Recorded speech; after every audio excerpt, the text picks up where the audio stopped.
네, 여러분 반갑습니다.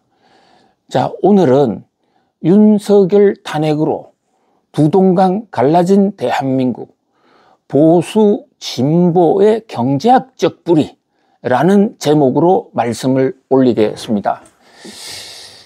자, 지금 우리나라가 두 세력으로 갈라져서 엄청난 혼란을 겪고 있습니다. 진보란 이름으로 또 보수란 이름으로 서로가 생각을 달리 하는 그것까지는 어느 나라에서나 있을 수 있는 흔한 현상입니다만은 문제는 그 세력이 극단으로 치우쳐서 서로가 서로를 인정하지 않고, 아니 인정하지 않는 정도를 넘어섰어요. 상대를 때려잡자. 그리고 상대의 죽음이 나의 생존이고 또 나의 죽음은 상대의 승리다. 나 아니면 너 아니면 나. 이런 식의 근곤일척의 한판 승부를 벌이고 있다는 사실입니다. 자칫 이런 내부의 싸움은 국가적 내전으로 이어질 수가 있고 경제적으로 국가 경쟁력을 심각하게 떨어뜨릴 수 있는 매우 큰 암초다, 이렇게 볼 수가 있습니다. 자, 그런데 왜 김대호 박사 TV 경제 문제를 주로 다루어 왔는데 이 보수 진보 문제, 이데올로기 문제까지 나서느냐, 이렇게 지적하시는 분도 있을 것입니다. 경제학자가 이데올로기 문제에 나서면 안 된다는 법도 없지만, 그러나 보다 크게 보면요, 사실 보수와 진보의 문제는 정치 영역에 앞서서 경제 영역이었습니다. 보수와 진보가 갈라진 게 경제학에서의 사조 분파 때문에 생긴 것입니다. 따라서 보수와 진보를 정확하게 이해하려면 경제학적 보수와 진보의 분화, 대립, 그 현상을 고찰하지 않을 수가 없고, 또 보수와 진보가 화합의 새로운 전기를 마련하기 위해서라도 이 경제학적 보수 진보의 전쟁을 좀 과학적이고 입체적으로 분석해 볼 필요가 있습니다. 자, 우리가 흔히 좌파냐 우파냐 할 때 좌파는 공산주의 계열, 우파는 자본주의 계열, 이렇게 얘기합니다. 자, 그때 좌파가 공산주의를 얘기하는 건데요, 그 공산 세력이 만들어지게 된 것은 사실 프롤레타리아 혁명 때문이지 않습니까? 이것은 막스의 경제학에서부터 기초하는 것입니다. 막스의 경제학은 경제학자로서는 나름 존경을 받았지만 기존 정통파 경제학과는 완전히 다른, 아담 스미스 이후로 내려져 왔던 이런 정통파 경제학들을 완전히 이제 깡그리 무시해버린 것이죠. 그래서 경제가 발전되면 발전될수록 빈부격차가 커지고, 따라서 프롤레타리아의 이익이 심대하게 침해를 받는다. 그 손해보는 프롤레타리아들은 단결해서 세상을 뒤집어야 된다.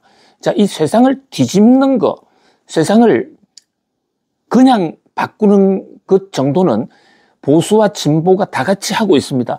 보수를 흔히 기존의 전통과 질서를 지킨다라고 하지만 보수도 꾸준히 개혁, 개선을 해옵니다. 그런데 진보는 보수보다는 좀 더 과감하게 한꺼번에 여러 단계를 점프해서 하는 이런 변화, 이런 것을 흔히 진보라고 하죠. 사실 보수와 진보는 한 사람 속에서 동시에 나타날 수도 있는, 어떻게 보면 인간의 고유의 양면성, 같은 사람에게도 보수적 특성이 있고 진보적 특성이 있습니다. 그렇기 때문에 서로가 화합할 수도 있는 것이에요. 자, 우리 구한말에 대원군, 흥선 대원군 이하응 한번 살펴볼까요? 역사적 업적을. 자, 이분 지금 고종의 아버지로서 10년간 세도를 하면서 조선사회를 엄청나게 개혁을 했습니다. 서원을 철폐했다. 자, 조선사회에서요, 서원은 바로 성리학의 중심이었습니다. 그 서원을 철폐한 거, 이것은 엄청나게 진보적 조치입니다. 그렇다고 우리가 대원군을 진보라고 부를 수 있느냐? 서원은 철폐했지만 그러나 조선 왕조 사회의 개혁, 그 다음에 밑으로부터 내려오는 그런 어떤 새 세상, 새 사조에 의한 변혁, 이런 것은 정치 권력, 군사를 동원해서 철저히 때려 부수기도 했습니다. 그러니까 한마디로 우리가 대원군을 진보다 보수다 할 수 없는 것이죠. 마찬가지로 사람마다 조금씩은 진보와 보수의 속성을 가지고 있습니다. 그런데 완전히 이제 갈라지게 된 게 바로 볼셰비키 혁명. 막스와 엥겔스의 경제학을 받아들여서 러시아가 소비에트 연맹으로 넘어가면서 그때가 이제 완전 좌파, 그리고 그에 대항하는 세력이 우파, 전 세계적으로 나라마다 좌파, 우파가 조금씩 다릅니다만은 큰 흐름에서는 결국은 시장 경제를 하느냐, 아니면 계획 경제로 프롤레타리아가 독재하는 체제를 꾸려가느냐, 이 체제를 둘러싼 분쟁이 좌파와 우파, 보수와 진보의 결정적인 갈림길이 됐다, 이렇게 볼 수가 있는 것이거든요. 자, 지금 그렇다면 우리 사회에서의 지금 윤석열 계엄령과 탄핵을 둘러싸고 일어나는 것은 이런 세계사적 보수와 진보와 관련해서 어떤 차이가, 어떤 시사점이 있을까요? 사실 윤석열 계엄령 이전이나 이후나 우리 사회에 사상적 변화가 크게 있다고 보기는 어렵습니다. 대원군이 진보와 보수를 오가는 정도, 한 사람에서 나타날 수 있는 보수와 진보 차이처럼 우리나라가 그동안에 민주당과 또는 국민의힘 등이 정권 교체를 하면서 이어져 왔던 뭐 상당한 차이는 있었지만 근본적인 뿌리는 내 간격은 아니었다. 서로가 공존, 공생할 수 없는 정도는 아니었다. 뭐 그런 관점에서 현재 세계사에서 말하는 보수와 진보보다는 간격이 그렇게 크지 않았다, 이렇게 볼 수가 있습니다. 자, 미국의 경우에 놓고 보면요, 미국에서는 한때 메카시 선풍이 대단히 크게 일어난 적이 있습니다. 1950년대, 60년대 러시아가 일어나서 소련 혁명이 일어나고 거기서 공산주의 정부가 도미노처럼 일어나는 것을 보고 이것을 좌파라고 칭했고, 미국은 이것을 막기 위해서 굉장히 우파적인 정책을 취해 옵니다. 자, 그런데 도중에 케인스라는 경제학자가 나타납니다. 자, 1930년대, 20년대 대공황이 있었지 않습니까? 이것을 당시에 사회주의 경제학자, 이른바 진보, 급진 좌파들은 이제 드디어 막스 엥겔스가 얘기한 빈부격차, 자본주의의 모순이 왔다 해서 혁명으로 뒤집어야 된다라고 주장을 했습니다. 자, 볼셰비키 혁명이 1917년부터 시작됐는데 미국의 대공황은 1929년부터 시작됐거든요. 그래서 실제로 볼셰비키주의자들은 미국 대공황 때 미국의 혁명이 가능할 것으로 보기도 했습니다. 그런데 이때 헬슨과 같이 나타난 경제학자, 이른바 케인스라는 사람이 있죠. 이 케인스가 정부 개입을 통한 경기 회복을 주창했습니다. 흔히 수요의 경제학이라고 그러는데요. 자, 정부가 돈을 풀어서 수요를 만들자, 이게 케인스 경제학의 한 축이거든요. 그런데 정부가 돈을 풀려면 세금을 좀 더 많이 걷어야 됩니다. 정부가 모든 것을 다 알아서 하는 것은 사회주의, 공산당 체제라고 볼 수가 있죠. 그런데 케인즈는 시장 기능을 그대로 인정하면서도 정부의 세금을 좀 더 걷고 정부가 돈을 풀어서 공공 일자리를 창출하면서 경제난을 극복할 수 있다.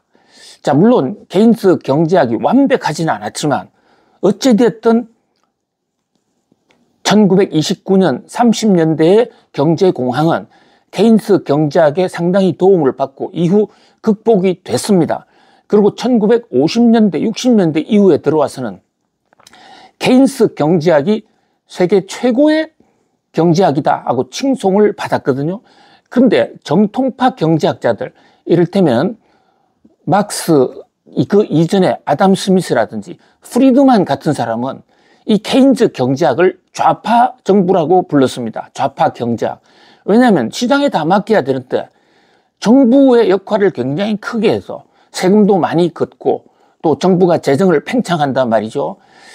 자, 그런데 이제 큰 틀에서 보면 사실 케인스가 나섬으로 인해서 미국의 사회주의 혁명을 막았다.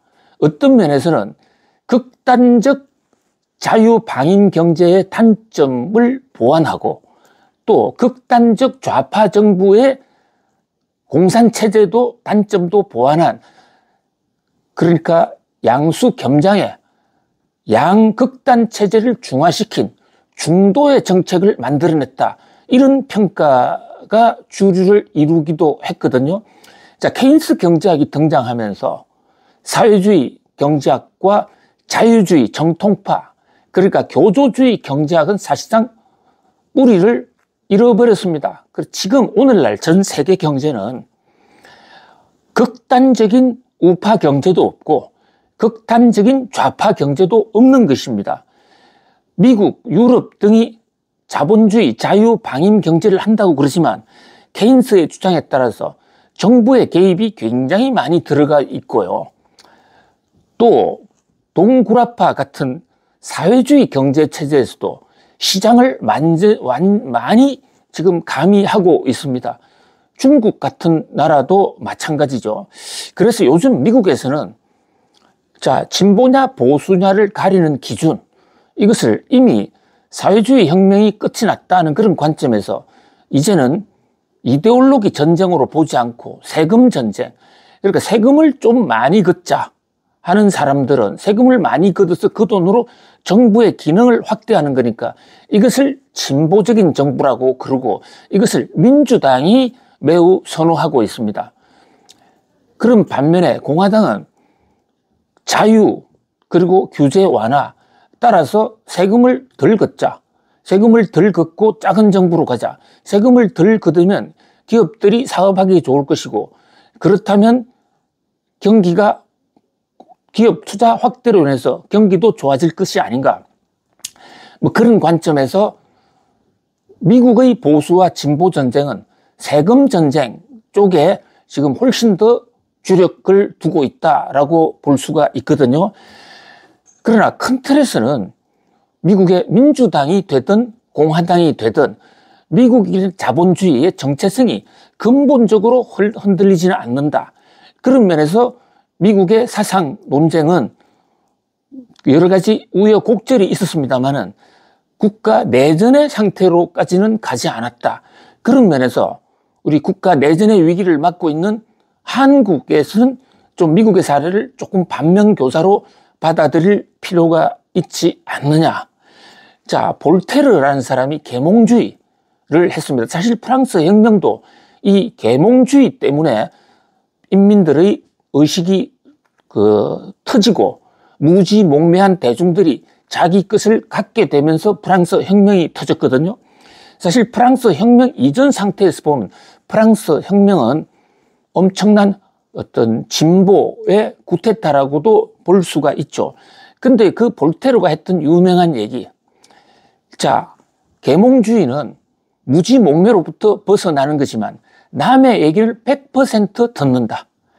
심지어 볼테르는 남의 주장을 그것이 내하고는 맞지 않는다 하더라도 그 주장을 마음대로 풀 수 있는 풍토를 만들기 위해서 나는 목숨을 걸겠다. 그것이 계몽주의자들의 주장이다라는 얘기거든요. 이번 우리 한국의 계엄령 파동과 관련해서도 계몽령이라는 얘기도 있고 한국판 계몽주의다는 얘기도 있습니다. 자, 볼테르의 가르침. 계몽주의의 핵심은 남의 얘기를 내 목숨 걸어서 지킨다. 야, 그렇게 되면 서로 여야가 갈리고 좌파와 우파가 갈리더라도 내전까지는 가지 않겠죠. 자, 지금 윤석열 계엄령과 탄핵을 둘러싸고 한국의 좌파 우파 서로 마치 불구대천의 원수대하듯이 싸우고 있습니다만은 결국은 좌파나 우파, 진보와 보수도 보다 더 좋은 사회를 모색해 가기 위한 인간의 한 노력이고, 케인스가 그 난국을 이른바 수요 경제학으로 돌파했듯이 우리는 다시 하나가 될 수 있다. 다시 케인즈 경제학으로 돌아가자. 이런 말씀을 드리고 싶은 것입니다. 자, 오늘은 윤석열 탄핵과 둘로 갈라진 대한민국, 경제학적 진보 보수의 고찰이라는 제목으로 말씀 올렸습니다. 감사합니다.